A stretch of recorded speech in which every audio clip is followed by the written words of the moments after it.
వీళ్ళైతే హైదరాబాద్కి అయితే వెళ్ళిపోతారట. సో అంతకుముందే బర్త్డే షూట్ అయితే తీసుకుందామని అయితే నిర్ణయం తీసుకున్నారు. బర్త్డే షూట్ కోసం అయితే డ్రెస్సులు కొంటే కంటే కుట్టిద్దాం ఒక 2-3 అని చెప్పేసి అయితే చెప్పారు నాకు.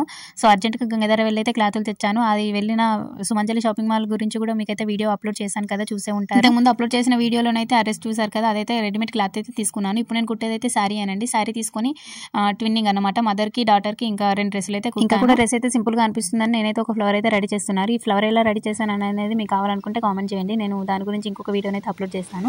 సో ఫైనల్గా డ్రెస్ అయితే ఇలా రెడీ అయిపోయింది. నడుము దగ్గర హిప్ బెల్ట్ లెక్క ఉంటుంది కాబట్టి నేనైతే ముందుకైతే ఇట్లా వేసినాను పట్టి. సో డ్రెస్ అయితే ఫ్రాన్స్ కట్లో ఇలానైతే కుట్టాను. మీకు ఎలా అనిపించిందో కామెంట్ చేయండి. ఫ్రాక్ అండ్ పాపకి ఇస్తే కూడా చాలా అంటే చాలా లుక్ వచ్చిందండి. సో చూడండి, మీకే అర్థమవుతుంది. మీకు డ్రెస్ ఎలా అనిపించిందో కామెంట్ చేయండి. అండ్ ప్లీజ్ అండి, నా ఛానల్ కొత్తగా చూస్తే లైక్ అండ్ సబ్స్క్రైబ్ అయితే చేసుకోండి. పాపకైతే బిస్కెట్ ఇచ్చినాం. అసలు డ్రెస్ ఇప్పమంటే అసలే ఇప్పట్లేదండి. చూడండి, పాపకు చాలా బాగా నచ్చింది. మరి మీకు ఎలా అనిపించింది? చూస్తూ అలా వట్టిగానే వెళ్ళకపోతే ఒక లైక్ అండ్ సబ్స్క్రైబ్ చేసుకోవచ్చు కదండి. నెక్స్ట్ వీడియో కోసం వెయిట్ చేయండి.